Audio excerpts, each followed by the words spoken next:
நம்ம ஆழ்மனதை பயன்படுத்துறதுல நமக்கு மிகப்பெரிய எதிரியே பயம்தாங்க. இந்த பயம் நம்ம வாழ்க்கையில எப்படி செயல்படுது? நம்ம ஆழ்மனதை பயத்திற்கு தகுந்த மாதிரி நம்ம எப்படி செயல்படுத்திட்டு இருக்கிறோம்? எப்படிலாம் நாம் இந்த ஆழ்மனதை பயன்படுத்தி வெற்றி காண முடியாமல் போகுது அப்படிங்கிறத குறித்து பார்க்கலாம். பயம்தான் மக்களுடைய பெரும்பாலும் எதிரி அப்படின்னே சொல்லலாம்.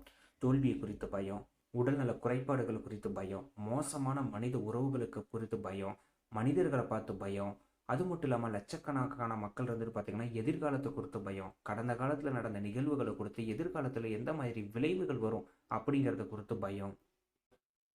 ஆனால் பயங்கிறது உங்களுடைய சொந்த மனதில் உள்ள ஒரு எண்ணங்கள் தான். உங்களுடைய சொந்த எண்ணங்களின் மூலமாக தான் நீங்கள் பயப்படுறீங்க அப்படிங்கிறது உங்களுக்குள்ள எத்தனை பேத்துக்கு தெரியும்?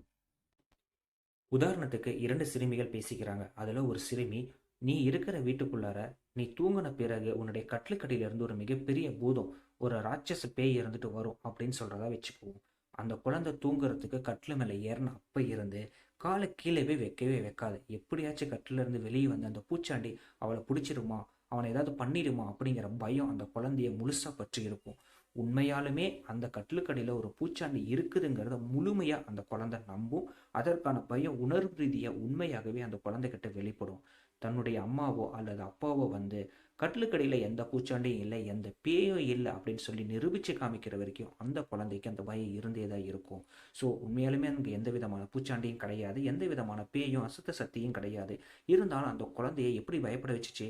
பயம் அப்படிங்கிற எண்ணம் தான். இதே போல தான் உங்கள் வாழ்க்கையில் பல சூழ்நிலைகளில் பல சமயங்களில் அனைத்து விதமான காரியங்கள், அதாவது நான் இதற்கு முன்னாடியே சொன்ன மாதிரி தோல்வி, நான் ஏதாவது செஞ்சால் தோல்வி அடைஞ்சிருவணும் அப்படிங்கிற பயம், நீங்கள் முன்கூட்டியே உங்கள் தோல்வி நீங்கள் தொட்டு தான் போக போகிறீங்க அப்படிங்கிறத ஊர்ஜிதப்படுத்திட்டீங்க உங்கள் எண்ணத்தின் மூலியமா. இந்த ஒரு பயம், உறவுகளுக்கு நடுவில் சிக்கல்கள் ஏற்படுத்தக்கூடிய பயம், எதிர்காலத்தில் நான் எப்படி இருப்பணும் அப்படிங்கிறத பயம், எதிர்காலத்தில் என்னை யார் பார்த்துக்குவாங்க, என்னுடைய பிள்ளைகள் என்னை பார்த்துக்குவாங்களா அப்படிங்கிறது குறித்து பயம்.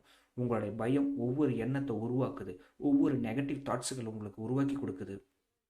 ஸோ நீ எந்தெந்த காரியத்துக்கெல்லாம் நீங்கள் பயப்படுறீங்க அப்படிங்கிறத தெரியாமலேயே தினந்தோறும் பயந்து கொண்டு இருக்கிறீங்க.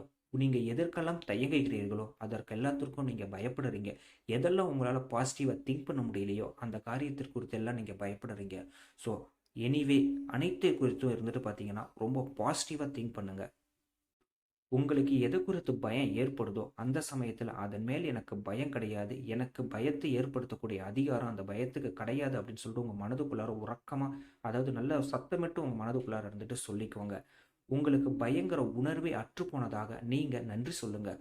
நான் என்னுடைய எதிர்காலத்தை குறித்து சந்தோஷமாக இருக்கிறேன் அப்படிங்கிறது குறித்து நீங்கள் இருந்து நன்றி சொல்லுங்கள். உங்களுக்கு எந்த காரியத்தை குறித்துலாம் பயம் ஏற்படுதோ அந்த காரியமெல்லாம் உங்களுக்கு பயம் இல்லாத சூழ்நிலை இருப்பதை போல கூறி நன்றி சொல்ல பழகுங்க.